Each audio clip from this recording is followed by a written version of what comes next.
मेरा नाम मोहम्मद है। और मेरा क्वेश्चन ये है कि मेरा सर्कुलर डेप्थ के हवाले से क्वेश्चन है कि ये खासतौर पे ओजीडीसी की क्या ये इन वन को डिविडेंड देंगे या पूरा ईयर को डिवाइड करके देंगे?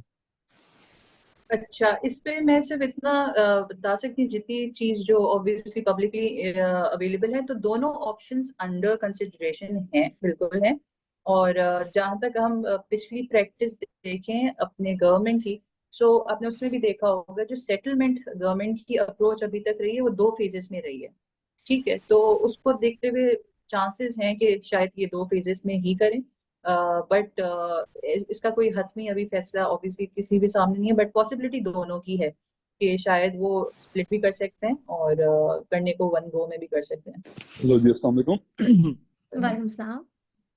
ये मेरा सवाल बेसिकली आपसे बैंक्स के बारे में मैं पूछ रहा था कि आपको फॉरवर्ड लुकिंग पे आउट रेशो के हवाले से कौन सा बैंक अच्छा लगता है? यूबीएल का नहीं मैं पूछ रहा, यूबीएल का तो राइट नाउ मतलब काफी अच्छा पे आउट है। मैं फॉरवर्ड लुकिंग का पूछ रहा हूँ। और दूसरा मेरा ये था कि आपने ये जो भी बात की एसबीपी इस्लामी की तरफ जो कर रहा है, इसकी कोई डेडलाइन भी है? शुक्रिया। जी अब्दुल रहमान साहब, मुझे सिर्फ ये बताइएगा, आपका जो सेकंड क्वेश्चन है इस्लामिक की तरफ यानी एमडीआर की तरफ आपका इशारा है? नो नो, मैं जो ब्रांचेस कन्वर्ट की बात कर रहा हूँ। ओके ओके, राइट, ठीक ठीक ठीक।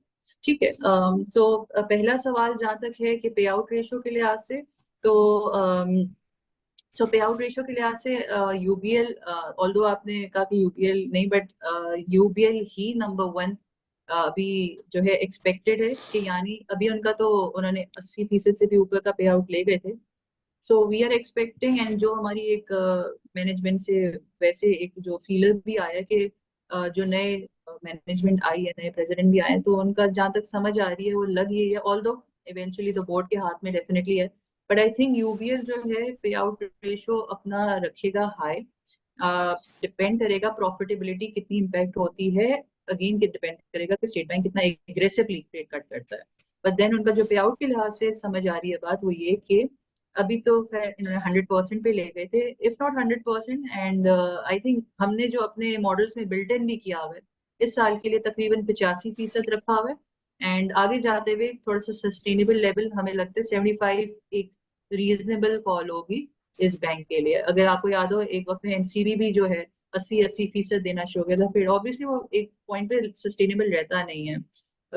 फिर आके वही 60-65 और इस फीसद पे एमसीबी भी आ गया था। बट यूबीएल नंबर वन ही है फिलहाल डिविडेंड्स के लिहाज से। एंड इसके अलावा अगर यूबीएल के अलावा आप पूछना चाहें तो देखिए, अल्फला पे आउट उसका बड़ा रीजनेबल है एंड सस्टेनेबल है। असल चीज ये हमें पता है कि जो भी वो कमाएगा, and same goes for Meezan bank, तकरीबन 35% तो ये पे आउट कर ही देते हैं। और 8 रुपए की अर्निंग अभी आई है इसकी, अल्फला की, उसमें से जो है, सॉरी, 8 रुपए का डिविडेंड आया है इसका। तो उस लिहाज से अगर देखें, 65 35% जो है अभी भी उसने रखा है। मीजान ऐसा बैंक है जिसमें वी आर एक्सपेक्टिंग कि अब इनको पे आउट रेशो बढ़ाना चाहिए। और ये कंसर्न इन्वेस्टर्स का काफी बार इनकी मैनेजमेंट के सामने एनालिस्ट ब्रीफिंग में भी रखा गया है कि आपका कैपिटल का कोई इशू नहीं है, आपका कार रेशो जो है वो जो है 17% और इस परसेंट पे है। तो आप आराम से अपना पे आउट रेशियो बढ़ा के 35 से 40-45 या इवन 50% पे ला सकते हैं। सो आई थिंक वो, मेरा अपना ख्याल है कि मीजान गोइंग फॉरवर्ड कंसिडर करेगा पे आउट रेशियो को बढ़ाने का। सो ये 3 बैंक्स हो गए। इसके अलावा एक जो कन्वेंशनल स्पेस में हम कहते हैं जो सबसे सेफ बेट है, वो है एमसीबी बैंक। एमसीबी बैंक चाहे जो भी अर्निंग्स हो कम ज्यादा, उसका हमें पता है 65% हर क्वार्टर में पे आउट रेशियो एक रखता है। यानी अगर आप इस साल का देख लें तो मतलब उसका ऑन एवरेज 4 से 5 रुपया तो वो हर क्वार्टरली वो देता ही देता है। सो उसको हम कहते हैं बड़ा सेफ बैंक है। वो सेफ कहने की वजह ही यही है, एक डिविडेंड, जो कोई क्लाइंट अगर पूछते हैं तो ऐसा बैंक बताएं जो बस डिविडेंड देता हो और बड़ा सेफ हमारे लिए हो। तो उस स्पेस में एमसीबी जो है आता है। एज अ बैंक भी फंडामेंटली स्ट्रॉन्ग बैंक है। एक चीज होती है कासा रेशो में, उसमें वो किंग है, जैसे हम कहते हैं कि कोई भी इंटरेस्ट रेट हाइक आता है तो उसमें वो वेल कुशन्ड है। कार का इशू नहीं है। बैंक का एक रेशो होता है इन्फेक्शन रेशो, इंडस्ट्री का 10% के करीब है इस बैंक का, एंड इवन मीज़ान बैंक का तकरीबन 2.8%। एमसीबी का भी थोड़ा सा बढ़ गया है, बट देन अगेन इंडस्ट्री से नीचे ही है। मीज़ान का तो वो भी 2.83% पे मैक्स जाता है। सो बड़े सेफ बैंक हैं, फंडामेंटली साउंड बैंक्स हैं। यूबीएल, एमसीबी, मीज़ान, अल्फला, ये डिविडेंड्स के लिहाज से जरूर कंसिडर करने चाहिए बैंक्स। और जी मेरा जो दूसरा सवाल था वो कन्वर्जन का बैंक राइट ब्रांच जी, बिल्कुल राइट, सॉरी, बिल्कुल। सो जो लास्ट हमारे पास फ्रेमवर्क अवेलेबल है वो है 2025 तक का, बट आई थिंक थोड़ा सा रियलिस्टिक होकर हम देखें। पहले भी ये जो है ये रिवाइज हुआ था, और उन्होंने उसे एक्सटेंड किया था till 2025। I think realistically speaking, I think दोबारा एक फ्रेमवर्क जो है हम एक्सपेक्ट कर रहे हैं, और एक्सटेंशन डेफिनेटली एक्सपेक्ट कर रहे हैं कि बैंक्स को मिलेगी for this conversion thing. So definitely मेरा अपना ये पर्सनल कैपेसिटी में ये मेरा ओपिनियन है कि आई थिंक एक्सटेंशन मिलेगी। बाकी अभी फिलहाल इस पे कोई अपडेट नहीं किए, डेडलाइन वही है कि नहीं। मेरा अपना ख्याल है कि एक्सटेंशन मिलेगी। अच्छा, ये इस सारे का जो मकसद है वो ये है कि पाकिस्तान के अंदर कोई भी कन्वेंशनल बैंक ना रहे ऐसे। जी सर, बिल्कुल। देखिए, ऑन पेपर आप इस्लामिक जमहूरिया पाकिस्तान है, और यहाँ रिबा फ्री बैंकिंग जो है ऑन पेपर 1988 का था रूलिंग शरिया कोर्ट की, कि आप जो है सूदी बैंक या सूदी जो है निज़ाम नहीं चला सकते। तो ऑन पेपर तो हर बैंक को इस्लामिक ही होना है या था।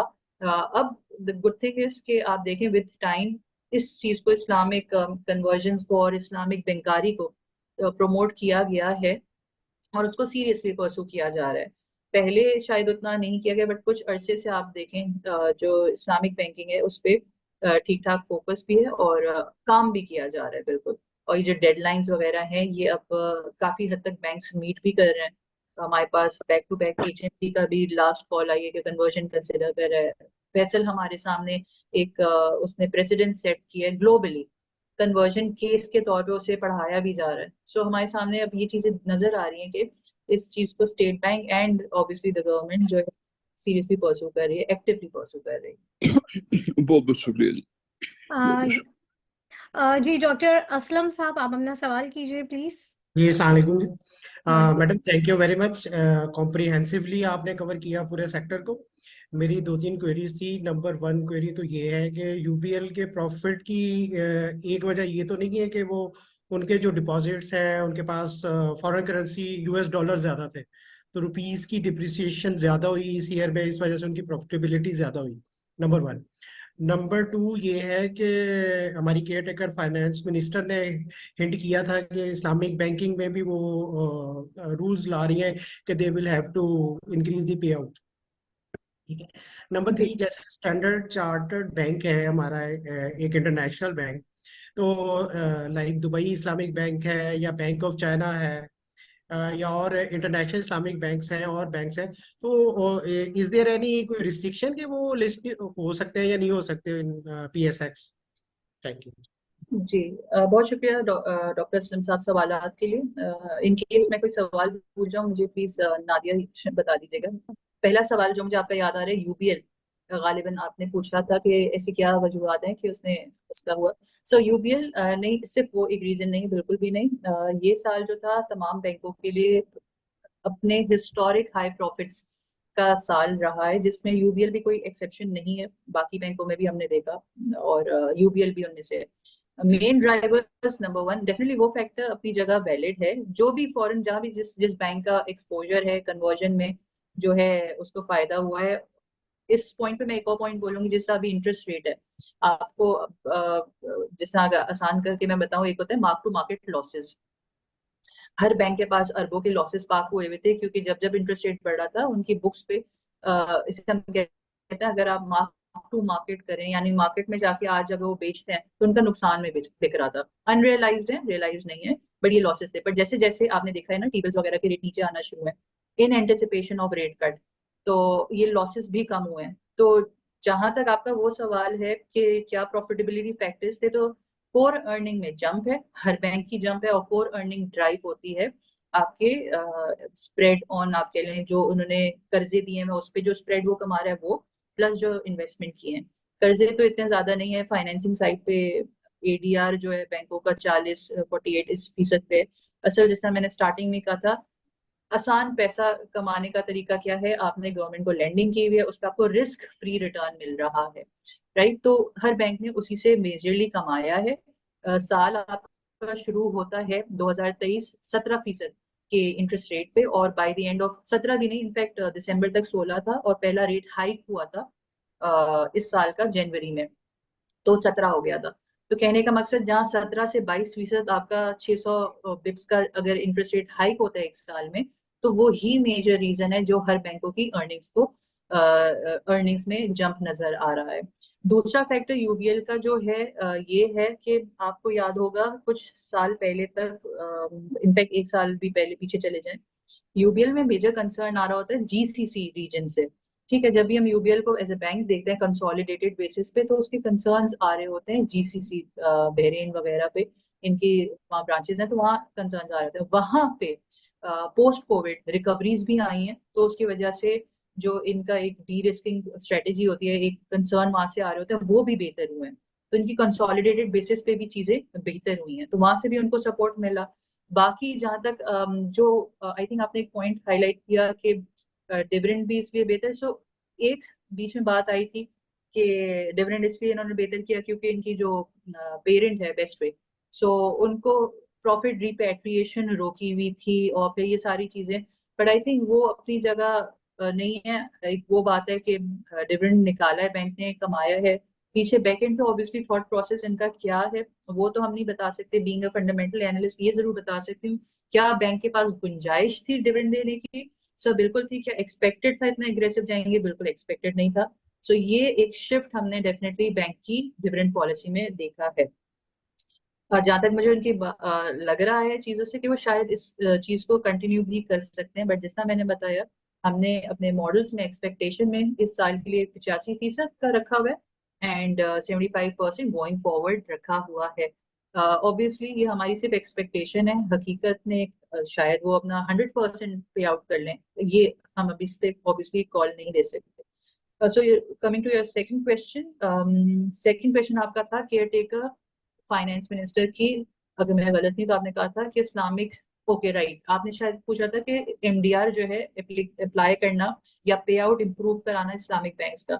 सर तो बिल्कुल ऐसा है कि जो फाइनेंस मिनिस्टर का फोकस था वो इस पे आउट पे नहीं था, वो इस पे था कि जो डिपॉजिट पे ये है अपना एमडीआर, उस चीज पे उन्होंने कहा था कि दोबारा करेंगे। अगर आपको थोड़ा सा याद हो तो शमशाद साहिबा ही थी जिन्होंने बेसिकली इस चीज को इंट्रोड्यूस भी किया था, राइट। सो एमडीआर पे, इस्लामिक पे जहां तक आता है, वहाँ शरिया कंसर्न्स आते हैं, जो हमें स्टेट बैंक के गवर्नर की ब्रीफिंग से भी समझ आया है कि देखें, उनसे ये सवाल हर पोस्ट पॉलिसी जो होती है, मीटिंग एक होती है एनालिस्ट के साथ होती है, तो हर बार ये सवाल आता है कि सर इस पे क्या अपडेट अपडेट। तो उन्होंने यही कहा कि अभी अपडेट नहीं है, ऑल्दो शरिया स्कॉलर्स को लूप में रखते हुए हमारी मीटिंग्स चल रही हैं, हम कंसिडर कर रहे हैं इफ नॉट एमडीआर तो कोई ऐसा मैकेनिज्म आए कि जिसमें जो प्रॉफिट शेयरिंग रेशो है वो इम्प्रूव किया जाए, यानी इवेंचुअली डिपॉजिटर का रिटर्न बेहतर किया जाए। तो अगर वो एमडीआर के मदद में नहीं आता तो कोई और मैकेनिज्म ये लोग प्रोबेबली जो है डिवाइस करने की कोशिश कर रहे हैं शरिया स्कॉलर्स को साथ में रखते हुए, जिससे एटलीस्ट जो इस्लामिक डिपॉजिटर है उसका रिटर्न तो सिक्योर हो। वो देखता है कन्वेंशनल वाले को, और राइटली सो यही बात है, वो कहता है कि अगर इससे बेहतर कि कन्वेंशनल में आपको रिटर्न मिल रहा है, तो जस्ट बिकॉज कि वो इस्लामिक बैंकिंग करना चाह रहे हैं और आपका मुल्क इस्लामिक बैंकिंग को प्रमोट कर रहा है, तो उसका रिटर्न कॉम्प्रोमाइज क्यों हो रहा है? सो आई एम श्योर उस एंड पे डेफिनेटली कोई ना कोई वर्किंग जिस तरह इन्होंने बताया भी चल रही है, बट एमडीआर की शक्ल में अगर ना भी हुई तो कोई और मैकेनिज्म डिवाइस होगा to improve the profit rate of the depositor. तीसरा सवाल आपका था नादी, आपको तीसरा सवाल याद है? जी डॉक्टर नेशनल बैंक्स जो है उनकी listing like bank of China जी, है। Right right. सो बेसिकली जो ये फॉरेन बैंक्स आप कह लें, इसमें मुझे एक चीज जेन में आई थी, मैं मेरे जेन से निकल गई, जो मैं पॉइंट को रेफर करना चाह रही थी, एनीवेज वो मेरे जेन से भी निकल गई। सो जहां तक ये बात है कि आपके सामने है कि इसे कह लें अनफॉर्चुनेट कह लें क्या, पीएसएमसी भी आपके सामने कि डीलिस्टिंग की तरफ गया और ये सारे देखें, जहां बात आती है लिस्टिंग की, कोई भी बैंक हो या कोई भी कंपनी हो, वो उस वक्त उसको बेसिक चीजें अगर एड्रेस हो रही हैं तो वो डेफिनेटली फिर वो स्टेप कंसिडर करेगी टू लिस्ट। जहां आपकी स्टॉक मार्केट पिछले 2016 के बाद से हमने देखा एक बेयरिश रन कंटिन्यू किया इतने सालों तक, तो फिर उसमें कोई रीजन नहीं बनती किसी भी बैंक को या फॉर दैट मैटर किसी भी कंपनी को अपना मतलब आईपीओ करके इस मार्केट में एंट्री करके अपने आप को इक्विटी फाइनेंसिंग रेज करने का। तो वो जब तक एड्रेस नहीं होती ना चीज, ये कंसर्न रहेगा। स्पेसिफिकली जो बैंक्स आप हाईलाइट करें वो फॉरेन बैंक्स हैं, तो गोरे के लिए जो हम कहते हैं सबसे मेजर कंसर्न, मैं आपको ये बताऊं, हमारे पास फॉरेन क्लाइंट्स भी होते हैं, लोकल। दोनों के सवाल में सबसे मेजर डिफरेंस ही कहाँ नजर आता है, जब हमारा कोई फॉरेन क्लाइंट प्रेजेंटेशन या सवाल में तो पहला सवाल आता है what is your take on the governance issues of Pakistan. यानी उसके लिए सबसे पहला कंसर्न ही क्या आता है, गवर्नेंस इश्यूज। ठीक है, जबकि यही डोमेस्टिक वाला अब आएगा, वो कभी जाहिर सी बात है वो अवेयर है सारी चीजों से। तो एक फॉरेनर के लिए सबसे इंपॉर्टेंट चीज है, मैं बार बार इस बात को हाईलाइट करती हूँ कि देखिए पॉलिटिकल स्टेबिलिटी वाकई बहुत इंटेग्रल होती है किसी भी इकोनॉमी के लिए। तो उसका पहला सवाल ही किस पे आता है, गवर्नेंस पे आता है। तो जहां आपकी चीजें बेहतर होंगी, होपफुली गवर्नमेंट अपना टेनर पूरा करे और उसके साथ एक प्रॉपर इकोनॉमिक रिफॉर्म्स लाए, तो फिर आई थिंक सिर्फ स्टैंडर्ड चार्टर्ड क्या बाकी बैंक्स, अव्वल तो जो ये एग्जिट किए थे बैंक्स हमारे यहाँ, सिटी एक जमाने में आपको याद होगा प्रॉपर कमर्शियल लाइसेंस लेके काम कर रहा था, ये था हमारे पास, बार्कलेस था, सारे बैंक्स थे। अब अनफॉर्चुनेटली जाहिर सी बात है हालात ऐसे रहे हैं कि इन्होंने सिर्फ मार्केट किया, उन्होंने इकोनॉमी से हमारी जो है एग्जिट किया।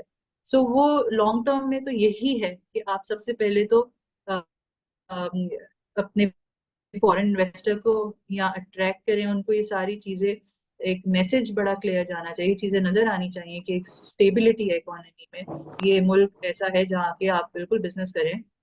एंड देन फिर लिस्टिंग वाली चीज फिर फॉलो करेगी उन सबको, वो बहुत सेकेंडरी चीज है। पहले तो ये कि आप जो एग्जिट कर रहे हैं आपकी इकोनॉमी से कर चुके हैं, उनको वापस लाना और दोबारा इस इकोनॉमी का पार्ट बनाना, क्योंकि at the end of the day वही बात है कि हम मैं बात जब करी थी रिजर्व बिल्डिंग की, तो हम कब तक इसमें कहेंगे कि लोन आया, एक कर्जे की हमें वो मिली, ट्रांच मिली और हम खुश हों, इससे बेहतर बेहतर क्या है, आपका इवेंचुअली आपको एक्सपोर्ट्स बढ़ानी है। उसमें डेफिनेटली जो पॉइंट मिस हुआ वो ये आपका है कि फॉरेन डायरेक्ट इन्वेस्टमेंट आप उसको करें, SIFC डेफिनेटली एक उसका प्लेटफॉर्म है, और उसकी मद में बाकी जितने आपको फॉरेन डायरेक्ट इन्वेस्टमेंट लाते हैं मुल्क के लिए, ऑब्वियसली वो बेहतर ही है। तो इट मीन्स कि अगर आफ्टर इलेक्शन एक पॉलिटिकली स्टेबल गवर्नमेंट बन जाए तो हम अगेन वही रैली एक्सपेक्ट कर सकते हैं जो 2013 से 2017 तक आई थी। बिल्कुल सर, इसमें कोई वो दो राय नहीं होगी। आई थिंक जिस तरह मैंने बताया कि एक इमीडिएट रिएक्शन तो मार्केट का हमेशा हमने हिस्टोरिकली देखा है, ये नंबर्स प्रूवन है कि एक दिन का हमने निकाला था PSX का रिटर्न KSE 100 का, कि पोस्ट इलेक्शन दूसरे दिन मार्केट कैसे रिएक्ट करती है, तो सब पॉजिटिव होती है। ठीक है, अब यही चीज लॉन्ग टर्म पे फिर पार्टी टू पार्टी डिपेंड कर रही थी, एंड उस पर डिपेंड करती है कि किस तरह की गवर्नमेंट आई, हंग पार्लियामेंट है, मैंडेट के साथ आई, ये सब फैक्टर्स मैटर करते हैं। तो यही बात है कि उम्मीद ये की जा सकती है कि एक जो भी आए, जो भी पार्लियामेंट बने, वीक पार्लियामेंट ना हो, यानी मैंडेट ऑब्वियसली अगर किसी के पास आता है तो फेयर इनफ, बहुत अच्छी चीज है, नहीं आता तो एटलीस्ट ऐसी पार्लियामेंट हो जिनका इकोनॉमिक एजेंडा अलाइंड हो, उस डायरेक्शन में हो कि इकोनॉमी को हमने मिलके इम्प्रूव कराना है, एंड इवेंचुअली ये सारी चीजें ट्रांसलेट करेंगी आपकी हर फाइनेंशियल मार्केट पे, लेट अलोन आपकी स्टॉक मार्केट, आपकी फॉरेक्स मार्केट, आपकी बॉन्ड मार्केट है, हर मार्केट में जो है। आप ये देखें, अभी आप इंटरनेशनल बॉन्ड इशू नहीं कर रहे, उसके डेफिनेटली रीजन अलग और भी हैं, मैं सिर्फ इसको नहीं सिर्फ हाईलाइट करी। इंटरनेशनली आपका रेट इस पॉइंट पे नहीं है कि आप अभी इशू करें, बट देन बाकी सारी चीजें आपकी क्रेडिट रेटिंग, फिच हो गया, बाकी हो गए, पॉलिटिकल फैक्टर्स असाइड अगर हम देखें, मूडी हो गया, स्टैंडर्ड एंड पुअर हो गए, इन सब ने आपकी रेटिंग भी नीचे की हुई है, जंक तक पे आपके आए हुए। सो ये सारी चीजें फैक्टर्स हैं जिनको वंस आपकी इकोनॉमी रिवाइव करती है, फिर ये सारी चीजें बेहतर होती हैं, एंड देन फिर आपका जो फॉरेनर है वो इन सबको देखते हुए फिर दोबारा री एंटर भी कर सकता है इस मार्केट में, होपफुली इंशाल्लाह। इंशाल्लाह, थैंक यू। जी मोहम्मद साहब, आपका सवाल है, आप अपना सवाल कीजिए। जी मेरा सवाल है मैडम साहब, मैं लास्ट टाइम बैंक गया था चेकबुक इंश्योरेंस के लिए, उसने बोला था कि मेरा मेरा जो अकाउंट है अभी सेविंग्स अकाउंट है, तो उसने बोला था माजरत आपको कन्वर्ट मोहम्मद कराना साहब, मुझे पड़ेगा। आपकी आपकी आवाज आवाज नहीं क्लियर आ नहीं रही। आ रही, आप थोड़ा सा बिल्कुल लाउड बिल्कुल। बोलें, आपकी आवाज में बड़ी डिस्टॉर्शन अब हो भी आवाज़ रही है। सही है? अभी सही है आवाज़? हाँ, अब हेलो। बेहतर कहिए। है। जी मेरा सवाल है कि मैं अपने लास्ट टाइम जब मैं बैंक गया था, मेरा सेविंग्स अकाउंट है पीएलएस, उसने बोला कि आप जो है इसको कन्वर्ट करें करंट में। इसका मुझे मतलब समझ नहीं आया कि आप कह रहे हैं कि कन्वर्ट, क्योंकि वो स्टेट बैंक से सारे अकाउंट जो है वो सेविंग्स के खत्म कर रहा है, तो उसका बता दें आपके पास क्या डिटेल्स हैं कि सेविंग्स अकाउंट सारे खत्म कर रहा है स्टेट बैंक? जी जी मोहम्मद साहब, सबसे पहले तो ये कि ऐसा कुछ भी नहीं है। आपको मैं बिल्कुल, ये मुझे इसलिए हंसी आ रही है कि हमारे यहाँ वही बात है कि सही गाइड ही नहीं करता सब अपना, वो मतलब अब हो क्या रहा है मैं आपको समझाऊं कि बैंक्स को मिलते हैं, बैंकर्स को टारगेट मिलते हैं, ठीक है। करंट अकाउंट और सेविंग अकाउंट में फर्क समझें। फर्क ये है कि करंट अकाउंट में आप पैसा रखवा रहे हैं, उस पे आपको रिटर्न नहीं मिलता, सही है सर। अब आप बहुत आसान करके मैं बता रही हूँ, आप अपने आप को बैंक बन के सोचें। आप ये देखें, आपके पास दो ऑप्शन है। ऐसा डिपॉजिटर आप लाएं जिसको आपको रिटर्न देना है, और एक ऐसा डिपॉजिटर आप लाएं जिसको आपको रिटर्न नहीं देना, यानी आपको मुफ्त का उसका पैसा मिल रहा है। तो आप कौन सा अकाउंट लाना चाहेंगे? तो डेफिनेटली जो जिसपे रिटर्न नहीं है वो करंट अकाउंट है। तो बैंक यही चाहता है कि वो करंट अकाउंट जितने हो सके ला सके, ठीक है। तो ये टारगेट जब एक ब्रांच वाले को मिलता है ना, वो फिर उसे पता है सामने वाला अवेयर नहीं है, तो वो पॉलिसी तो ये तो वो सबके नाम पे वो गलत है, बिल्कुल गलत है। आप लीगली भी गलत है, एथिकली भी गलत है। वो मिसगाइड करके आपको कह रहा होता है सर इस तरह की आई है पॉलिसी, ये आप कन्वर्ट कर दें। ऐसा कुछ नहीं है सर, ऐसा कुछ भी नहीं है। इनफैक्ट आप उसे काउंटर क्वेश्चन करें, मुझे वो पॉलिसी दिखाओ, मेरा पूरा हक है, कहाँ लिखा है, किधर लिखा है। और आप, एक आपका ये है कि आप डिपॉजिटर हैं, याद रखें आप पैसा दे रहे हैं बैंक को, बैंक आपको पैसा नहीं दे रहा, ठीक है। ये अगर कोई पॉलिसी चेंज है, आप कहें ब्रांच मैनेजर से मुझे मुझे पॉलिसी दिखाई जाए किधर लिखा हुआ है। और सो मैं आपको आसान अल्फाज में ही कहूंगी कि ऐसा कुछ भी नहीं है, ये आपको सिर्फ इसलिए कर रहे हैं। और इनफैक्ट आपने बताया ना कि ये 1 महीने पहले, गालिबन वो दिसंबर का एंड होगा और जनवरी का स्टार्ट गालिबन। तो दिसंबर में हमेशा ये, इसे कहते हैं डिपॉजिट वॉर, हर क्वार्टर के एंड में देखी जाती है। तो हर कोई कोशिश कर रहा होता है कम से कम पैसा निकले बैंक से, हर बैंकर कोशिश कर रहा होता है। और दूसरा, जीरो रेट पे उसे पैसा मिल रहा हो, यानी कन्वर्ट हो जाए करंट अकाउंट में। तो ऐसा कुछ भी नहीं है, पॉलिसी ऐसी कोई भी नहीं है।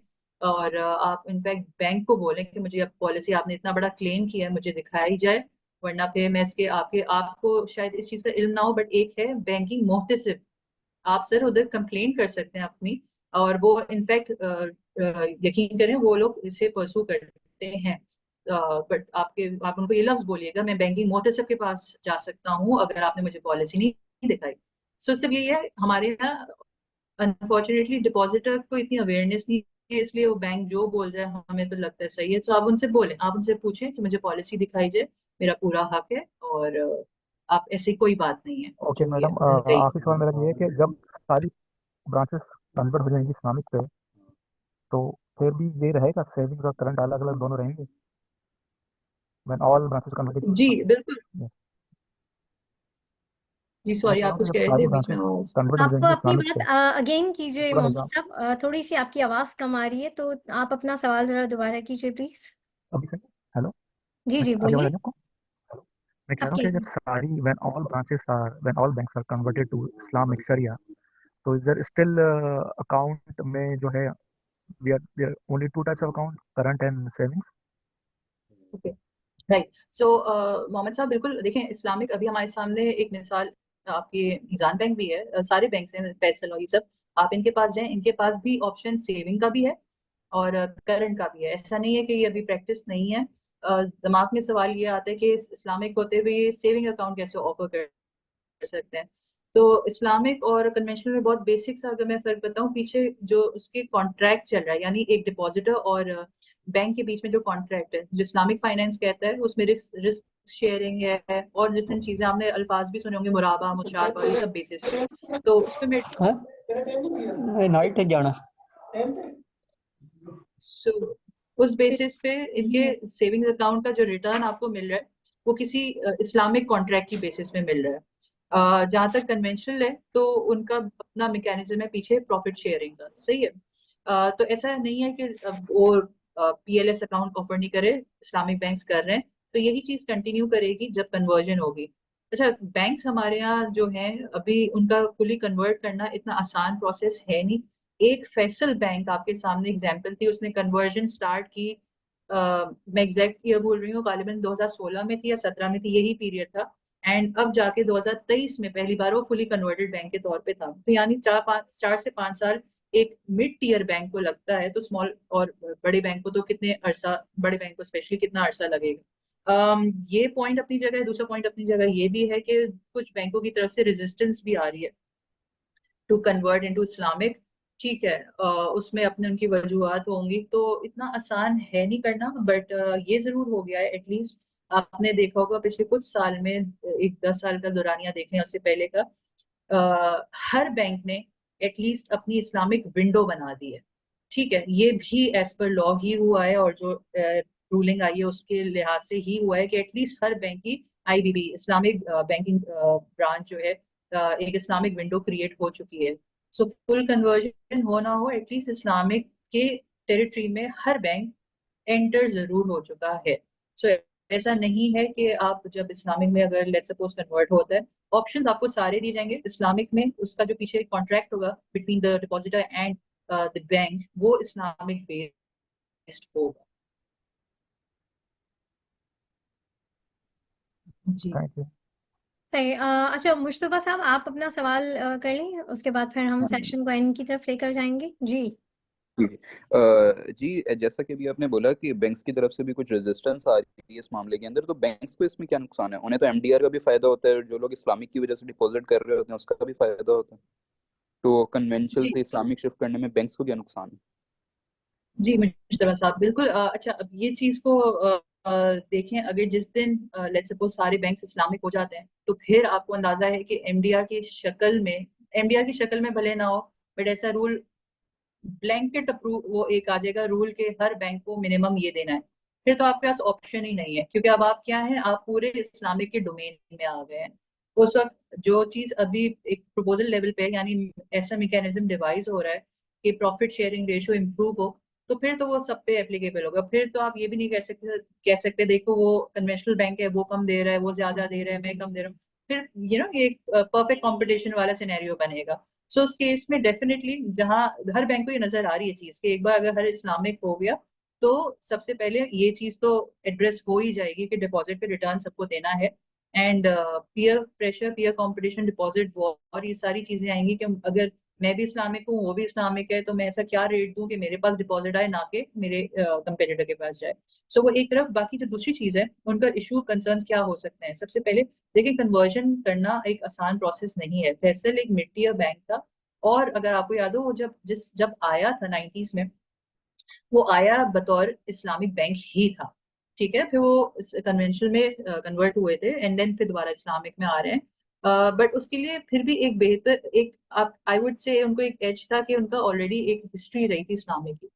एक ऐसा बैंक जो बना ही कन्वेंशनल बेसिस पे है, और एक अगर लेट्स सपोज कोई बड़ा बैंक है, डिपॉजिट कन्वर्ट करना, अपनी एसेट बुक को कन्वर्ट करना, अपनी लाइबिलिटी बुक को, sound probably sounds easy, but it is not easy for a bank to convert into Islamic, or for that matter into conventional space. तो पूरी एक एक्सरसाइज होती है। एक छोटी सी मिसाल अगर मैं आपको दूं, फैसल वाले जब भी हम उनसे एनालिस्ट ब्रीफिंग में पूछते थे, सर कितना % आपका डिपॉजिट इस्लामिक कन्वर्ट हुआ है, तो बेचारों का यही कंसर्न होता था कि देखें, हम फोर्स नहीं कर सकते कन्वर्जन को, ठीक है। हम अपने डिपॉजिटर्स को हमने लेटर्स भिजवा दिए कि सर इतने, ये डेडलाइन है, इस वक्त तक अगर आपने कर लिया, आप अगर ऑप्ट करना चाहें इस्लामिक बैंकिंग, तो सो बिस्मिल्लाह आप हमारे साथ कंटिन्यू करें, वरना ऑब्वियसली फिर आप किसी और बैंक, ऑब्वियसली ये तो नहीं कहते किसी और बैंक, बट रिकंसिडर कर लें फिर। सर आप ये देखें, इस एक डिसीजन, एक एक लेटर से आपको लगता है कि हर बैंक, हर बंदा इस्लामिक बैंकिंग करना चाहता है? नहीं। तो उनका कितना डिपॉजिट निकला होगा, और वो डिपॉजिट जो कि उस बैंक की कह लें बेसिकली बैंक का है ही बैकबोन डिपॉजिट। तो यही चीज अगर लेट्स सपोज कल को एचबीएल कहता है, यूबीएल कहता है, ये बड़े बैंक है, तो उन पे कितने बड़ा हिट आ सकता है इस चीज का, इस चीज को इमेजिन करें, क्योंकि हर भी इस्लामिक नहीं कर रहा।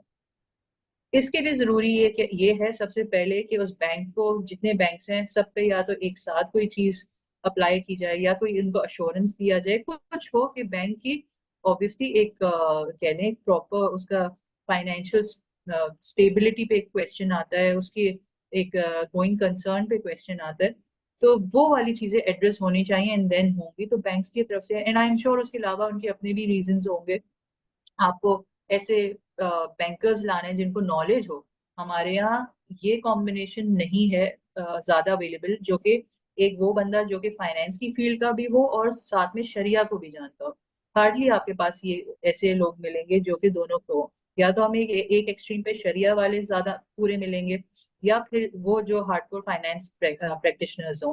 बीच का ऑब्वियसली अभी सिंस इतने हमारे एजुकेशनल लेवल पे भी इस्लामिक बैंकिंग और फाइनेंस को नहीं इतना पढ़ाया जाता, वो चीजें भी हैं। तो मल्टीपल कंसर्न्स हैं और वैलिड कंसर्न्स हैं, ऐसा नहीं है नहीं है, बट वही बात है विद टाइम चीजें एड्रेस होंगी अगर आपने ये ताहिया कर लिया कि आपने इस चीज को फुली इम्प्लीमेंट करना है तो।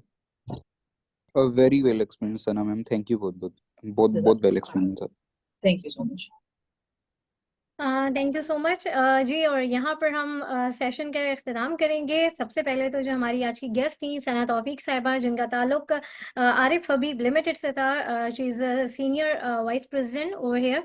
और आपका बहुत शुक्रिया सना, आपके वक्त का, आपने हमें बड़ा डिटेल वक्त दिया, और बहुत आपने जो है बैंकिंग सेक्टर को मैं ये कहूँगी कि आपने एक जो है एक मुकम्मल कवर किया, और साथ में आपने इकोनॉमी के हवाले से भी हमारी डिस्कशन रही आपसे। और जो है और हमारे साथ जितने भी पार्टिसिपेंट मौजूद थे उन सब का शुक्रिया कि आप सब इस सेशन में मौजूद रहें, और आपके सवालात का भी। इसी के साथ ही मैं सेशन का इख्तिताम करूँगी। इंशाल्लाह फिर मुलाकात होगी। अल्लाह हाफ़िज़।